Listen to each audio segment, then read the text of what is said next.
సాక్ష్యాలు మాకు చూపించలేకపోతున్నారు కాబట్టి బెయిల్ ఇస్తున్నామని ప్రకటించింది సుప్రీంకోర్టు. బెయిల్ ఇచ్చింది సుప్రీంకోర్టే ఫైనల్గా. ఇక్కడ కూడా అదే. అంటే ఇక్కడ ఏంటి అంటే ఫస్ట్ అసలు వాస్తవంగా చెప్పాలంటే ఇది వైసీపీ అధికారంలో ఉండగా తెలుగుదేశం మీద ఇట్లాంటి కేసు పెట్టుంటే ఇప్పుడు మనం మాట్లాడుకునేదంతా కూడా ఈనాడు, జ్యోతి, ఆ 6 మీడియాలు రాసుకొచ్చేది ఏమీ లేదు అనడానికి. ఇక్కడ పాయింట్ ఏంటి, కేసు జరిగింది, కుంభకోణం జరిగింది. ఎలా జరిగింది? డబ్బులు ఆ తయారీ సంస్థల నుంచి తీసుకున్నారు. ఆ తయారీ సంస్థలే నిందితులు ఎట్టవుతారు? డిస్టిలరీలే డబ్బులు ఇస్తే వాళ్ళు ఎట్ట నిందితులు అవుతారు? అంటే కమిషన్ తీసుకున్నారని కదా వాళ్ళ దగ్గర. అదే అప్పుడు వాళ్ళని కేసుల్లో ఎట్ట పెడతారు? వాళ్ళు బాధితులు అవ్వాలి కదా.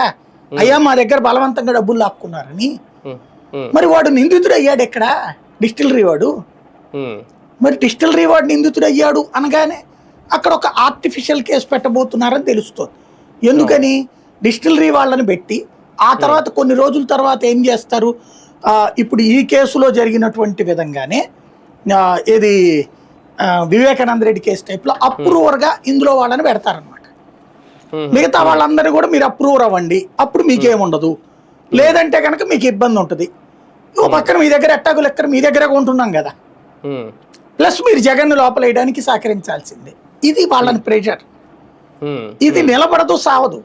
కానీ కేసు సాగతీయడానికి రోజుల తరబడి పేపర్లు, టీవీల్లో రాసుకోవడానికి పనికొస్తుంది. అదే ఇప్పుడు చేస్తున్నటువంటి జిమ్మిక్కు. ఇప్పుడు రాజ్ కేశ్ రెడ్డి ఫస్ట్